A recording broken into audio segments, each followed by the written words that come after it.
मिठियाणी थाने जे हद 7 नंबरीअ जे रवासी बोरियत पंहिंजे घर बातिन समेत पुलिस एहलकार अकरम सोलंगी जी जातियुनि ख़िलाफ़ सिंध प्रेस क्लब मिठियाणी पहुची वियो, जिते मुतासिर धुर अलाह ॾिनो सोलंगी, मीर हसन सोलंगी ऐं साइमा सोलंगी मुबैना तौर इल्ज़ाम हणंदे चयो त नुसरत फिरोज़ वासी पुलिस एहलकार अकरम सोलंगी मुंहिंजी 11 साला मासूम नियाणी ज़बरदस्ती खणी वञण ऐं उन सां निकाह कयो आहे, जंहिंखां पोइ मुंहिंजे मासूम नियाणी सां मुसलसल ज़ुल्म कंदो रहियो। मौक़ो मिलंदे मुंहिंजी नियाणी संदसि क़ैद मां भॼी मूं वटि पहुती, जंहिंखां पोइ असां कोर्ट सगुरी मां प्रोटेक्शन हासिल कई आहे। हाणे हू असांखे क़त्ल करण जी धमकियूं ॾेई रहियो आहे। हुन वधीक चयो त पुलिस एहलकार अकरम सोलंगी ॿीहर हथियारबंद साण गॾु संदसि घर ते काह करे धमकियूं ॾिनियूं त छोकिरी मुंहिंजे हवाले न कई वई त कोड़नि केसनि में फासाए जेल मोकिलींदसि।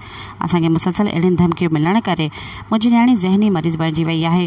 हुन ज़हर खाई ख़ुदकुशी करण जी पिणु कोशिशि करे चुकी आहे। हुन chief justice Sindh, IG Sindh, DIG Shaheed Benazirabad ऐं SSP नुसरत फिरोज़ खां अपील कई त पुलिस एहलकार अकरम सोलंगी ख़िलाफ़ कानूनी कार्रवाई करे खेनि इंसाफ़ ॾियारियो वञे। सब्सक्राइब कयो अवामी न्यूज़ HD खे ऐं ताज़ा तरीन ख़बरुनि लाइ ॾिसंदा रहो अवामी न्यूज़ HD।